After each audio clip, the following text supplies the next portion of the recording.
चलिए आज एक शानदार सफर पर निकलते हैं, भारत की अविश्वसनीय प्राकृतिक दौलत को देखने। ऊंचे ऊंचे पहाड़ों से लेकर हरे भरे समुद्री तटों तक एक ऐसे सफर के लिए तैयार हो जाइए जो आपको सच में हैरान कर देगा। शुरुआत ही एक चौंकाने वाले फैक्ट से करते हैं। पता है, हमारा देश भारत दुनिया के उन 12 देशों में शामिल है जहां सबसे ज्यादा जैव विविधता है। और रुकिए, ये तो बस एक झलक है। इस कमाल की धरती पर 47,000 से भी ज्यादा किस्म के पेड़ पौधे पाए जाते हैं। मतलब ये सचमुच एक हरा भरा खजाना है। पर कुदरत का ये करिश्मा सिर्फ पेड़ पौधों तक ही सीमित नहीं है। भारत में लगभग 89,000 से भी ज्यादा जानवरों की प्रजातियां रहती हैं। ये विविधता सच में दिमाग घुमा देने वाली है। तो सवाल ये है कि ये जो इतने बड़े बड़े नंबर हैं, इनके पीछे की कहानी क्या है? आइए अपने पहले सेक्शन से शुरू करते हैं और समझते हैं भारत की वनस्पति को, जो कुदरत का एक अनमोल तोहफा है। अच्छा, जब हम कहते हैं प्राकृतिक वनस्पति, तो इसका मतलब क्या है? सीधी सी बात है, वो पेड़ पौधे जो बिना किसी इंसानी दखल के अपने आप उगते हैं। ये हमारे खेतों और बगीचों से बिल्कुल अलग हैं और यही बात इन्हें इतना खास बनाती है। तो अब एक बड़ा सवाल मन में आता है कि आखिर भारत में इतनी ज्यादा वैरायटी है क्यों? इसका जवाब 2 चीजों के मेल में छुपा है, यहाँ की जमीन और यहाँ का मौसम। चलिए जरा इसे और गहराई से समझते हैं। कल्पना कीजिए, ऊंचे ऊंचे पहाड़, बड़े बड़े पठार और दूर तक फैले मैदान। हर जगह का अपना अलग इकोसिस्टम है। इसमें अलग अलग तरह की मिट्टी को भी जोड़ लीजिए। और फिर आता है मौसम, कहीं ज्यादा गर्मी, कहीं कम, सूरज की रोशनी और जिंदगी देने वाली बारिश। ये सब मिलकर ही भारत की बायोडायवर्सिटी की एक कमाल की तस्वीर बनाते हैं। तो अब जब हम बेसिक समझ गए हैं, तो चलिए निकलते हैं भारत के 5 सबसे अद्भुत जंगलों के एक यादगार सफर पर। हमारा पहला स्टॉप है ट्रॉपिकल एवरग्रीन फॉरेस्ट, यानी उष्णकटिबंधीय वर्षा वन।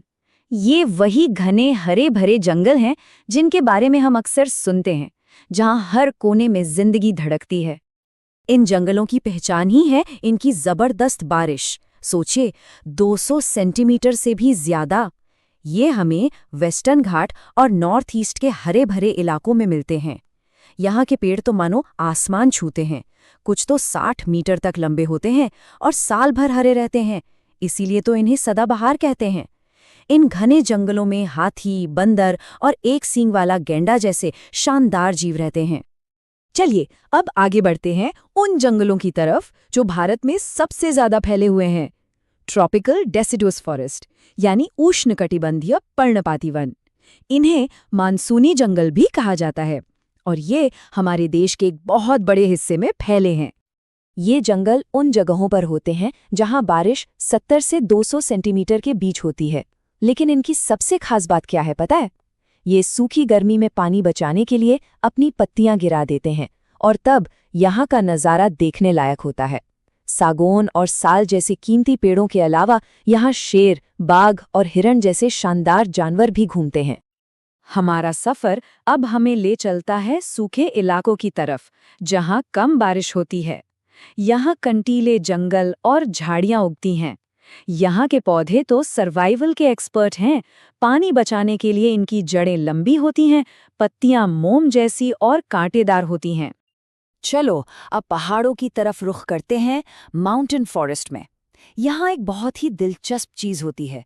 जैसे जैसे ऊंचाई बढ़ती है, तापमान गिरता है और पेड़ पौधों का पूरा नज़ारा ही बदल जाता है। ये ऐसा है मानो एक ही पहाड़ पर कई अलग अलग दुनिया बसती हों।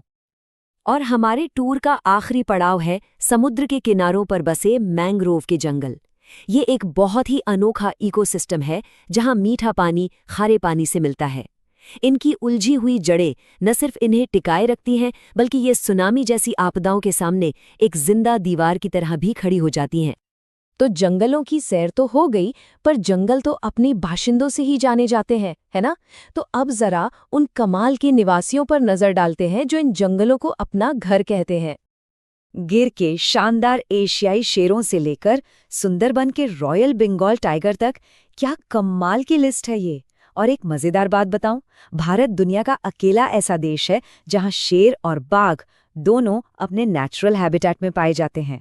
असम के ताकतवर गैंडों से लेकर हिमालय के बर्फीले पहाड़ों में रहने वाले स्नो लेपर्ड तक, हर जानवर हमारी कुदरती विरासत का एक अनमोल हिस्सा है। लेकिन इतनी सारी खूबसूरती, ये सब एक बहुत ही नाजुक धागे से बंधी है। अब हमें इंसान और कुदरत के बीच के उस रिश्ते को देखना होगा जो अक्सर थोड़ा तनाव भरा होता है।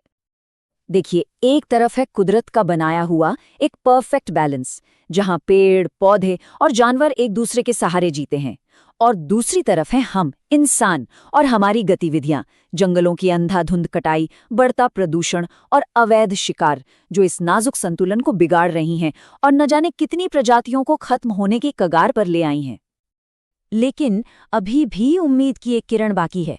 इन खतरों से निपटने और हमारी इस अनमोल विरासत को बचाने के लिए कई जरूरी कदम उठाए जा रहे हैं। अच्छी बात यह है कि इस चुनौती से निपटने के लिए भारत सरकार ने कई अहम कदम उठाए हैं। 1972 का वाइल्ड लाइफ प्रोटेक्शन एक्ट एक मील का पत्थर था। इसके अलावा बायोस्फीयर रिजर्व, नेशनल पार्क और सैंक्चुरी का एक बड़ा नेटवर्क बनाया गया है, जो जंगली जानवरों को एक सुरक्षित घर देता है। और प्रोजेक्ट टाइगर जैसे खास प्रोजेक्ट भी इन शानदार जानवरों को बचाने में बहुत बड़ी भूमिका निभा रहे हैं।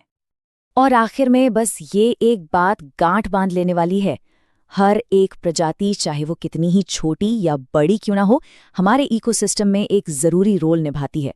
इसलिए उन्हें बचाना कोई ऑप्शन नहीं है, ये हमारी जिम्मेदारी है। तो हमारा ये सफर हमें एक बहुत ही गहरे सवाल पर लाकर छोड़ देता है। जरा सोचिए, अगर इस धरती से सारे पेड़ पौधे और जानवर गायब हो जाएं, तो क्या हम इंसान जिंदा रह पाएंगे?